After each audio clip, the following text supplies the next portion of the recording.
Hello, good afternoon, everybody. Welcome to Asphalion's webinar, Regulatory Tips for Medical Device and IVD Developers. Before starting, just a couple of things to take into consideration. The webinar will last approximately 40 minutes. In case you have any questions, please submit them in the chat.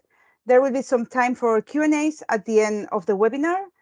We will also send you the presentation per email afterwards. And now it's my pleasure to introduce you our speaker today, Adi Ickowicz, Senior Principal for MedTech at Asphalion. Adi is a mechanical engineer, expert in medical devices in the US and EU with over 30 years experience in managing clinical and regulatory affairs departments, both for well-established and startup companies. He's specialized in developing company-tailored regulatory and clinical strategies, lead auditor for QMS, ISMS, has extensive experience in performing internal and external audits and due diligence activities. Furthermore, he's an expert in developing strategies to meet technical and regulatory demands of different products and technologies. In today's webinar, Adi will provide tips and essential information for medical device and IVD entrepreneurs, developers, and manufacturers. So now Adi will take it from here. Adi, please, whenever you're ready. Thank you very much, Lydia, and hello, everyone. It is a pleasure for me to be here, and thank you very much for BioCat, for the organizers I'm sorry, to invite us and to allow us to provide this webinar. We have only 40 minutes. Obviously, I can speak about regulatory affairs for much longer, but I will try to be focused on very essential things that are related to regulatory affairs in the MedTech space, and also to provide some tips at the end of this presentation that I hope that you will find them helpful and usable for your work. I'm sorry. So I would like to start with a short, with the next slide that shows actually a survey that is done every year by our colleague company called Emergo. They are actually asking several questions to developers and manufacturers in the MedTech area. And one of the things that I can see in the last years is that there is one issue that we can see it here that gets a lot of interest and a lot of uncertainty, and this is about the changing in the regulatory environment. And I'm sorry. And indeed, we can see in the recent year, in the latest year, that there are many change in the regulatory environment and the regulatory space that in many cases are confusing, provides a scrutiny to the daily work that we are doing, and makes our life more difficult as developers and manufacturers. So one of the things that I will try to do is to try to provide some information and valuable tips that hopefully it can help you. It will help you in your daily work as part of the development and manufacturing of medical devices, IVDs, combination devices, and so on. So what we have in our agenda, first I would like to speak about the golden triangle of the medical device industry, regulatory affairs principles, GDOP, which is the good documentation practices, the medical device definition. You know, we are talking about medical device, but let's see what a medical device means from legal point of view, types of medical devices. Then we will see what is the different approach of the FDA versus the EU, market dynamics, key messages, and a short slide explaining actually who are we and what Asphalion can do for you. So let's start with the golden triangle. So when we are talking about the golden triangle, I'm not referring to the trigonometric golden triangle of 30, 60, and 80 degrees, but I call it golden triangle because it is very important for the medical device industry. So this triangle actually has three corners. I'm sorry. The first corner refers to regulatory affairs, the second one to intellectual property, and the third one to reimbursement. Actually, these three corners are very important for the company, for your company, because they provide assets to the company. In case that in the future you will be assessed and there will be a due diligence for your company, usually these three components are very important for the organization that will do the due diligence and will consider investment in your company. And these three components are components that provide value to your organization. And why is that? Because actually intellectual property shows that your device, your idea is protected. It doesn't mean that it cannot be copied or it cannot be somebody cannot do something similar to your product, but your specific claims are protected. Then we have the regulatory affairs. That means that your device is sealable. Not only that you have a very good device, also your device can be placed in the market, and this is very important. And lastly is reimbursement that also shows that your device is actually worthwhile.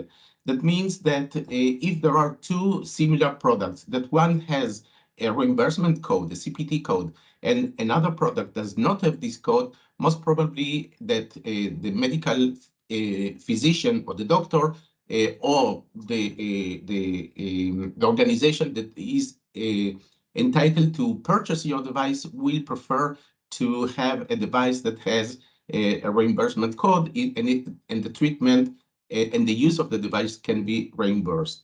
So this is the golden triangle, as I call it. And you need to bear in mind these three components are very important in our industry. So what are the regulatory first principles, the basic principles? So it is not new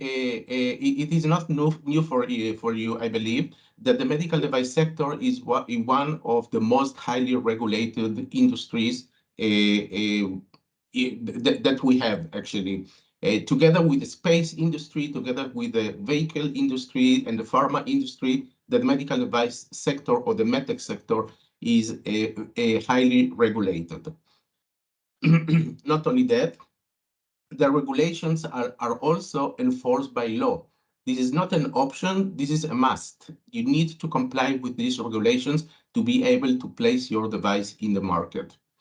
And third, authorities are empowered to inspect establishments to enforce the law and the interpretation of the law.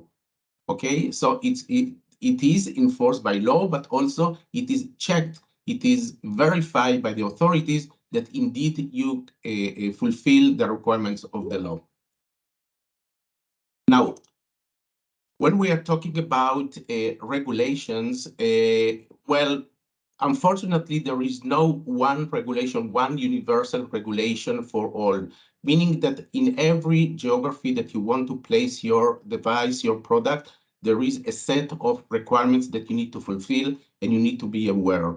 Okay, so if you want to place your device in the US, there are certain requirements from the FDA, from the Food and Drug Administration that will be different than those that you will be requested in the European Union or in Canada or in the UK after the Brexit and so on. So you have to be aware that there is no single process or procedure for getting approval or regulatory approval, but you will have to be to familiarize yourself with the requirements of each geography that you want to place your device. So the four essential components that you needed to comply with when we are dealing with medical devices, IVDs, or combination devices is safety, performance, efficacy, and constancy. So if we are looking in a broad sense, regulatory affairs, or when we are dealing with submissions, or when we are dealing with regulatory approvals, usually we are talking about two branches, the technical branch and the quality branch. The technical branch comprises of three sub-branches. The first one is safety. You need to prove, first of all, to yourself, but then also to the authorities that your device is safe and will not cause any harm to the user.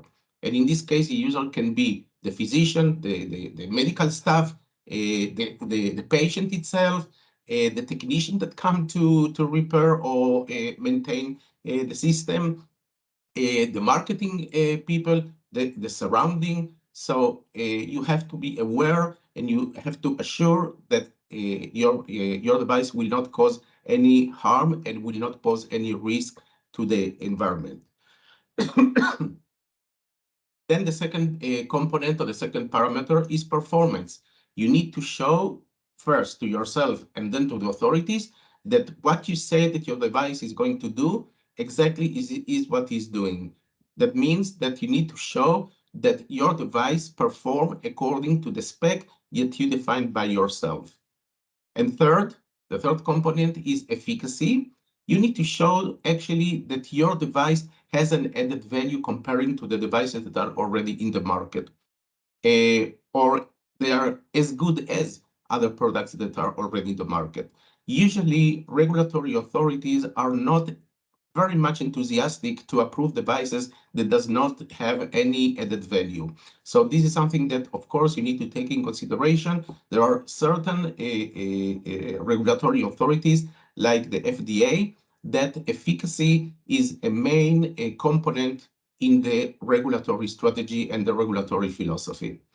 From the other side, we have the quality branch, which includes two sub-branches. The first one is quality system. The quality system actually will assure that there will be a consistent manufacturing line of your product. That means the product number 1, 10, 100, 1000 will be the same, and there will be no fluctuations between these devices. It doesn't mean that the quality system assures that the device is a good device. No, this is not the purpose of the quality system. The quality system assures only the consistency of the manufactured product. Now, if the product is good or not good, this is, of course, part of the design, part of the development of the product itself. And the other sub-branch is PMS, post-marketing surveillance, which means that you are expected as a developer, as a manufacturer, to continue and feel the pulse of the market after the device is placed, and after the device obtained the regulatory approval. Your mission does not finish once you sell the device. No, you are supposed to continue and monitor the performance of your device in the market, to collect data, to collect incidents if there are, to collect complaints, analyze it, and improve your device and improve the system. So how we evaluate or how we implement technical requirements, usually we use calculations or analysis or simulations or V&V methodology, verification and validation, reliability calculations. We perform technical testing and clinical evaluations, risk management, and CAPA. CAPA is corrective action and preventive action. And for that, usually we use standard international standards, which are actually the common language between the authorities that are supposed to approve your device and the manufacturer, which is the one who developed the device. Once we work with a standard that is applicable for both sides, then we have a common language and we have a common way of verifying certain specific performances and characteristics of the product. From the other side, we have the quality, which as we said before, the purpose is to show consistency, is to provide consistency in manufacturing. And for that, we need to have control processes in the level of the management, in level of the R&D, research and development, or as today it is called, D&D, design and development, because research is done in the academy. So in the industry, we do only design and development. In the engineering, marketing, operations, regulatory affairs, quality assurance, customer support, working with representatives, economic operators, how they are called currently in the EU, PMS, post-market surveillance, and real-world evidence.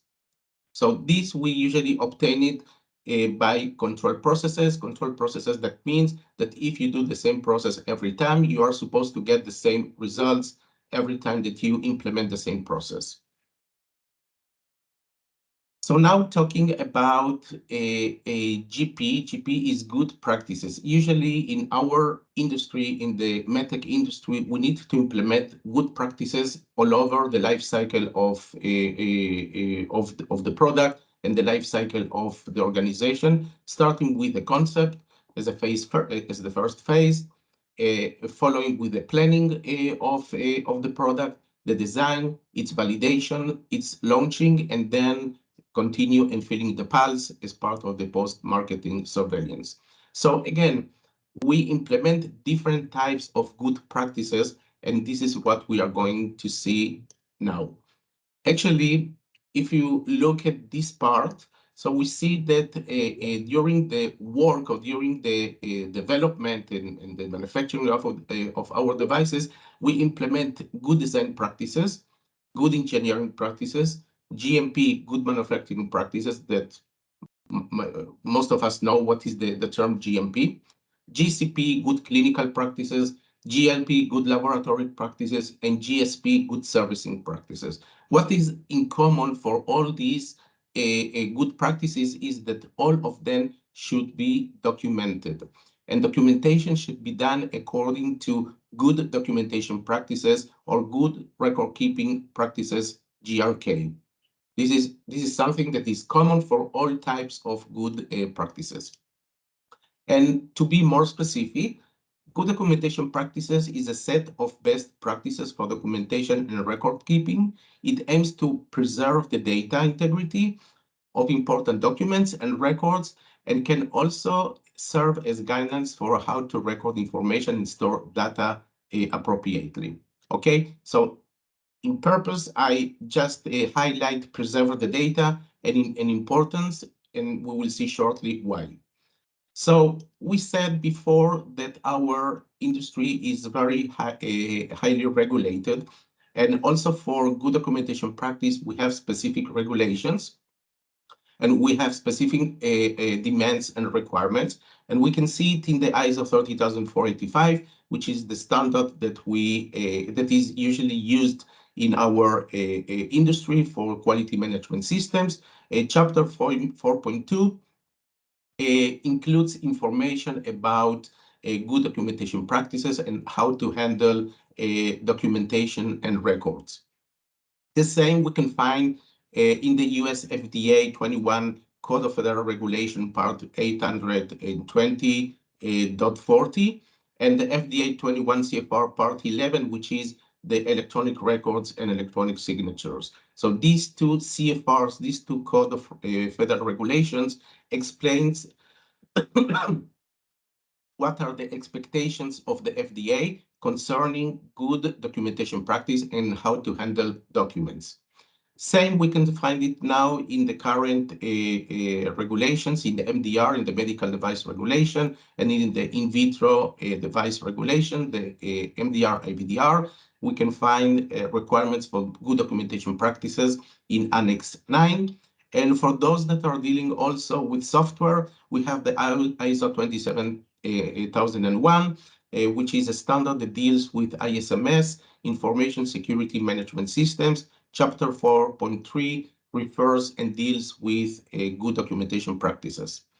Now, if you remember before, we said that not only that is a highly regulated industry, the MedTech industry, this is also enforced by law, and it is also checked by the authorities and audited by the authorities that indeed we comply with the regulations. So these are the requirements, these are the specific chapters that authorities will check our capabilities or our good documentation practices. In general, the say is, what you didn't write, you didn't do. And this is the importance of good documentation practices. So good documentation practices is a crucial component of a good practices compliance. And as I said, things that you didn't write, you didn't do. Now, why do we need to preserve data? We need to preserve data because of few reasons. First of all, we need to keep the information in the organization. As we know, this is a very, the medical device industry is a vibrant industry. People are moving from one place to the other. There is a kind of musical chairs that in this segment, people are moving to different jobs. So we don't want that our employees will take with them the knowledge that they accumulate in their brains. So this is very important for us that everything will be documented to assure that the data will be preserved within the organization. And of course, the history of the product and the processes involved in it. Again, we don't want that the data, the knowledge will move together with the employee without having the possibility for us, for the owners and for the organizations to keep the data in a way that also we can continue from the point that we stop and then without the need to start from scratch and from the beginning. Also to ensure continuity and traceability of work done in the past, as explained, staying in compliance with legislative requirements. Again, the need for good documentation practice is not a voluntary requirement, is a must, is a request, it is enforced. To continue to have reliable, accurate, consistently recorded information to ensure safety, quality, and efficacy, and to optimize resource allocation. Once we have the information in front of us, the information is reliable, we can plan our next steps. If we have voids in data, this is always difficult for us to plan our next steps and to plan the continuation of the design and manufacturing of the product. In the next slides, I would like to touch the definition of medical device. Again, we are on our daily work, we are talking about medical devices, but it is important to understand exactly how this term is defined both in the US and the EU. So if we compare the definitions from the European Union, and you can see the reference is the new medical device regulation, comparing to the US FDA Code of Federal Regulation. So we can see that there are quite a lot of similarities between these definitions, but also there are few differences. First, let me also emphasize that the definition of a medical device that was written by the FDA, it has already 150 years, and since the first time that it was written, it was not changed, and I will explain why. So again, if we see these two definitions, we can see a few differences between the US FDA definition and the EU definition. What you can see in bold and underlined, these are actually the differences. These are the deltas between these two definitions. So we can see that in Europe, the software is included because the definition in Europe was actually prepared in the 80s. So, and in the 80s already, you can find software, devices with software, whether with the FDA, that, as I said, this definition was written 150 years ago, software was not something that was taken in consideration. But the way that the FDA actually solved this problem is that a medical device is also considered to be anything that is recognized in the official national formulary or the United States Pharmacopoeia or any supplement to them. That means that everything that is not written, but it will be decided or defined by the American authorities, will be considered to be a medical device. And this is why there is no need to modify or to revise this definition, because it is quite flexible, and you can by concession you can add any additional type of technology as part of this definition. In terms of the intended use, so we can see one difference. Medical devices, according to the US definition, includes equipment for human beings and other animals, meaning that also veterinary equipment is included under the registration of the Food and Drugs Administration. Whether in Europe, this is not the case. In Europe, the sorry, the medical device definition refers only to human beings equipment, to equipment that is intended to be used by human beings only. In terms of the indications for what is the purpose of using the device, again, we can see some differences. You can see here in bold and underline, these are the differences between the definition from the FDA and the definition from the EU. So practically, there are some changes, but in practice, again, because of the flexibility that we have with the definition of the FDA, it is also possible to discuss with the FDA additional indications that maybe that do not figure in the definition, but they will be accepted by the FDA. And finally, and I think that this is one of the most important things, is what differs a medical device from a medication. So in both cases, the principle is that if our product does not activate or does not cause to any chemical action, immunological action, or metabolic action, and it is sufficient that only one it will be activated. If none of them, of these three, are activated, then it will be a medical device. If one of these three systems are activated, then the product will be considered to be a medication. So sometimes we are in the borderline, in a gray area. We don't know exactly. Usually, this is what happened in many cases with combination devices, that we don't know exactly if it is a device, if it is a drug. So this definition is very important. So if the product in question activate one of these three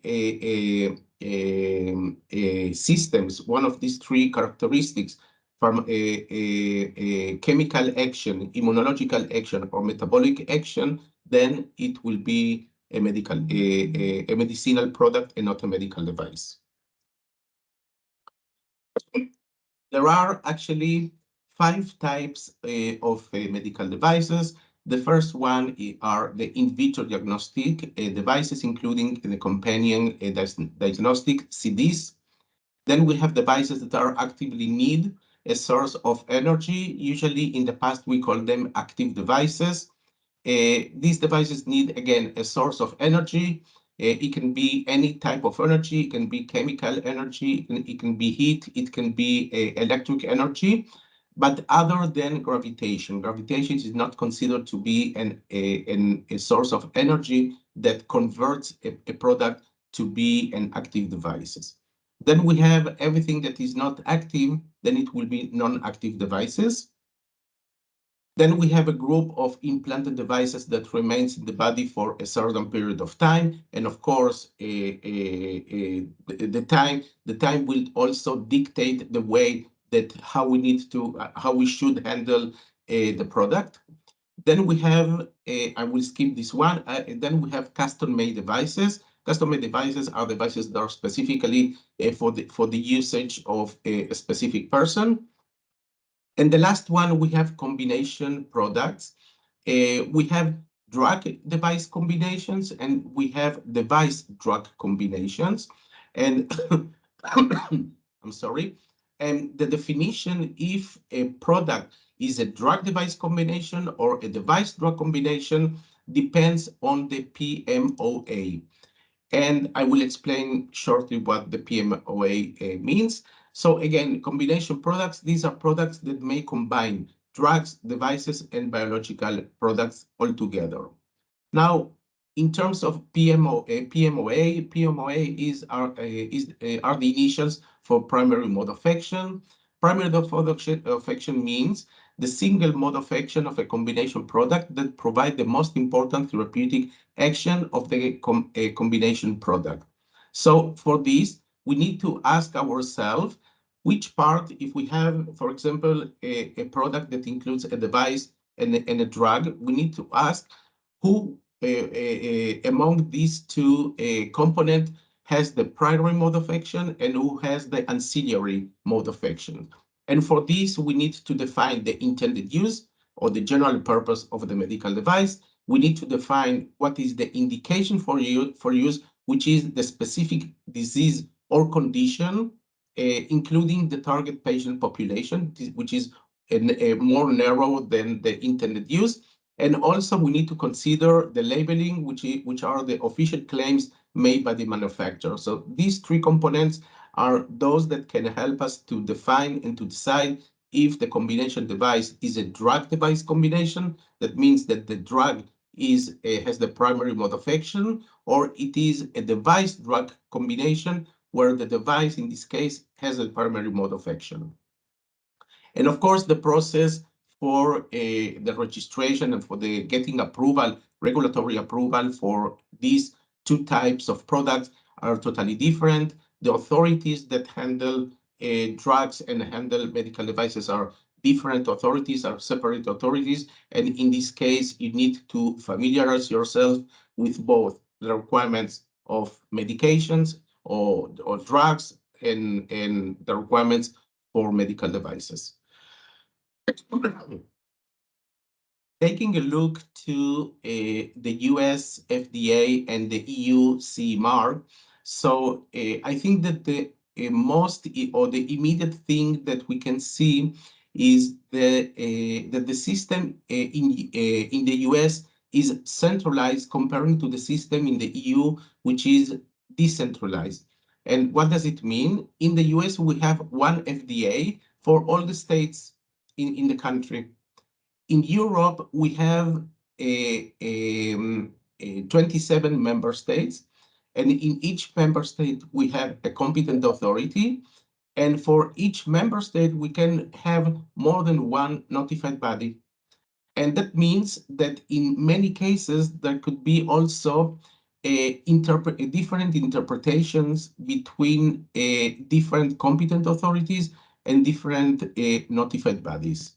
Now, in 2017, the new regulations in Europe were published.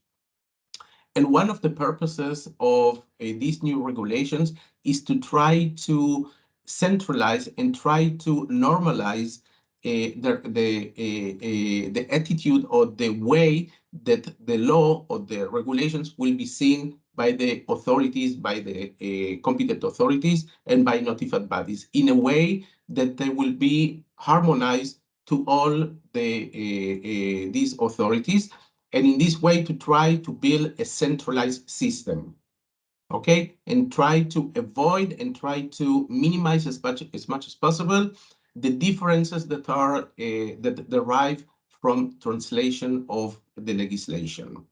So if we are taking a look to the principles that we talked at the beginning, which is safety, efficacy, performance, quality system, and PMS, we can see that the FDA usually focus on safety, focus on the efficacy, focus on the quality management system or the quality system, and the post-market surveillance.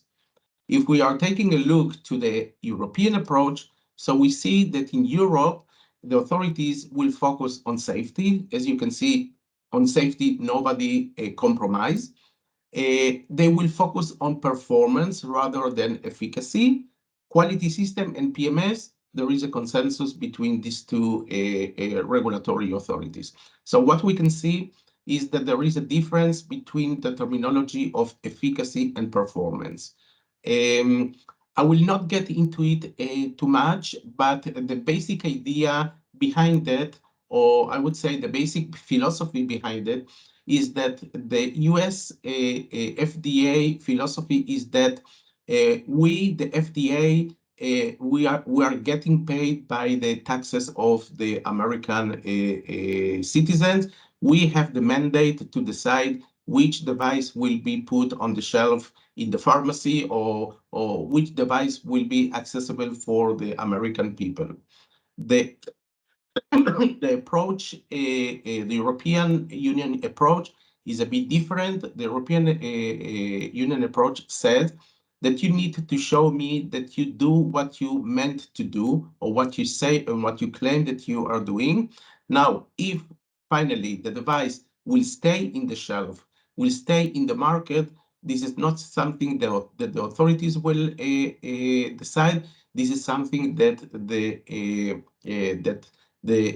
consumers, that the people, that European people will decide. If your device will be good, so obviously people will buy it, or organizations or physicians or medical staff will buy it. If the device is not good, in any case, nobody will buy it, and it will be extracted from the market. So this is mainly the main difference. Now we can see with the new regulations, we can see a little bit consolidation between the European Union approach with the FDA approach, where efficacy became a component also that in Europe it is requested. Not only that you need to show that your device performs as you said, it also has an added value. So I will go quickly because we are a little bit short on time. So if we are looking on the process until 2017 and we compare the FDA with the EU CE mark, so we can see that the process was foggy in the FDA, clearer in the EU. The time to market was slower in the FDA and faster in Europe. Clinical trials were needed more in the FDA, less in Europe. Interaction with the regulatory authority was higher in the FDA and lower in the EU. The cost was lower in the FDA and higher in Europe. The interaction type was more formal in the US and less formal in the EU. And the expedite programs, there are few both in the US and in the EU.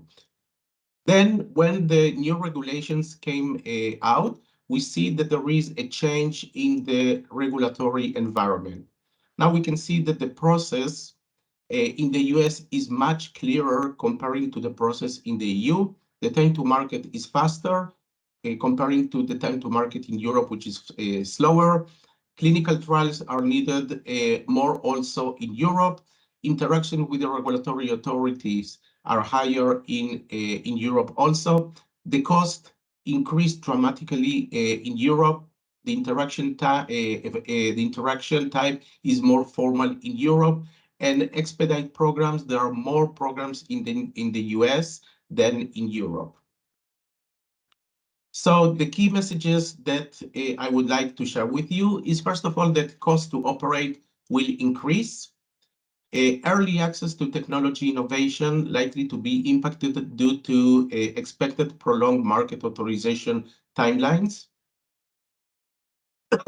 In the transition period, EU first to launch market may not be as attractive as it was before 2017. Regulation impose clear and detailed rules which do give room for divergent transposition by member states. Introduction of expert panels-led scrutiny process will be a significant change in the regulatory environment.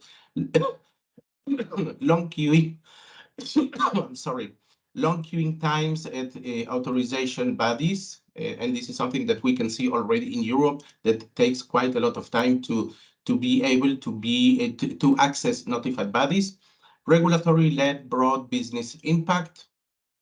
Substantial costs to remediate are anticipated. And lastly, strategic imperative for all business, which will demand leadership attention.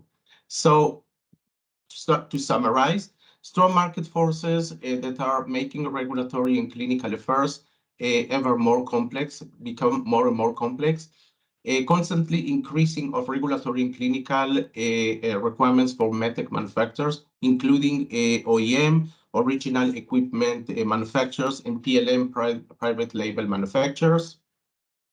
The need of developers and manufacturers on expert support increase, and the competition for personnel in the quality and regulatory field is also increasing, and there is a lack of professionals in this area. The trend is expected to prefer the entire service industry with a major advantage for a larger and more comprehensive service providers. So in a few words, just to say who we are after 40 minutes that I'm speaking with you. So we are a team of multidisciplinary regulatory, clinical, and quality professionals with a quite extensive background in engineering and life sciences, with quite a lot of experience in the MedTech industry. We have the knowledge and the skills to guide medical device developers and manufacturers through the entire development process, from the initial concept to regulatory plan, verification, validation, certification, and PMS. That means that we are covering the pre-market activities, the certification activities, and the post-market activities. We know how to get products through the regulatory labyrinth, laboratory maze. We understand the needs of the vibrant high-tech medical device industry because we are coming from there, and provide creative and pragmatic solutions. We are committed to assist medical device developers and manufacturers to place better products in the market in timely manner. And we have experience working with startups and small, medium enterprises as well as large companies. So for any question that you might have, you are mostly invited to contact me. Of course, we will share with you this presentation, so you will have the contact information. And please feel free to contact us at any time. We'll be more than glad to provide answers. Thank you very much. Thank you, Adi, for this great presentation. Let's see if someone wants to ask something, because we have no questions so far in the chat. In case there are no questions.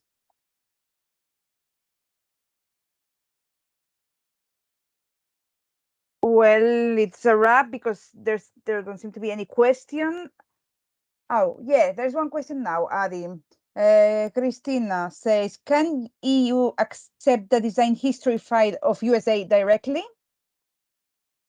Yes, well, very good question. The design history file, the DHF that you prepare for the US, it can be also accepted by Europe, as long as you take in consideration, of course, the specific requirements that are in Europe. So my recommendation for that, in this case, would be when you prepare the DHF and the documents that are in the DHF, prepare them in a way that they will comply both the requirements from the FDA and the requirements from the EU. And mainly I refer to the different guidance documents that are needed by the FDA, but also harmonized standards and specific MDCG documents, which are the guidance documents that are now in Europe. Thank you, Adi. There's another question from Agnese, and she says, would you recommend to choose FDA over CE mark? Well, of course, I'm not doing any promotion, and neither to the FDA or to the CE, but I think that nowadays it would be wise to start with the FDA. Of course, it is also depends on your financial capabilities. If you can do it in parallel, that is great. But if you are limited with your resources, so I think that starting with the FDA in nowadays would be preferable. Thank you, Adi. There's another question from Christina, and she says, European GMP only applies to medicine products, right? So medical devices are out of the scope? Exactly. Medical device should be governed by ISO 30485 version 2016. By the way, yesterday there is a new version 2021 which there are no major differences, but you need to take this in consideration. So for the MedTech industry, for the medical device industry, you need to comply with the ISO 30485. Thank you, Adi. Just another question from Ramakrishna. Is it mandatory to have the devices which are packed with a medicinal product to get a notified body approval for drug device combination for Europe? Well, this is a very good question, and the answer is not straightforward. It is necessary to analyze exactly how the device is packed, if these two components are packed together, or they are each one have their own package and then they put together. There are different aspects that need to be considered. But this is a very good question that should be analyzed, and there is no single and immediate answer for that. Sorry. Thank you, Adi. And another question from Begonia. Do you think the differences between the FDA regulation and the EU regulation are due to the type of health in each country, private versus public? No, I don't think so. I think that the differences, first of all, as I said before, in the US, we have one body, the FDA, therefore the system is centralized.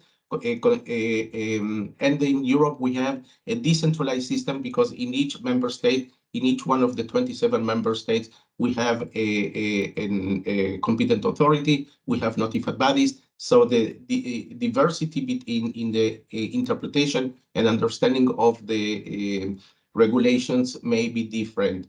This is not because of the health system. This is because, again, of the method and the system of the regulatory approach.